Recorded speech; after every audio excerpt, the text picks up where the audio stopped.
hello good morning हेर्नु पर्यो हेर्नु न गुड मर्निङ भन्नु पो पर्यो त हौ कता हेर्नु पर्यो हेर्नु पर्यो हेर्नु नि म भाइ हेर्नु ल है साथीहरू भिजिट गरिदिनु होला नयाँ नयाँ समयको लुगा चाहिँ झरिसकेको छ है त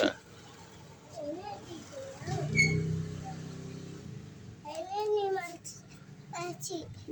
बाबा हेर्नु न छोराले नि हेर्ने यहाँ बस्नु नि त नि बसे ल है, छोराले नि हेर्ने अरे बा ल गुड मर्निङ भनिदिनु नि त नि यता हेरेर पनि भन्नु पर्यो त हौ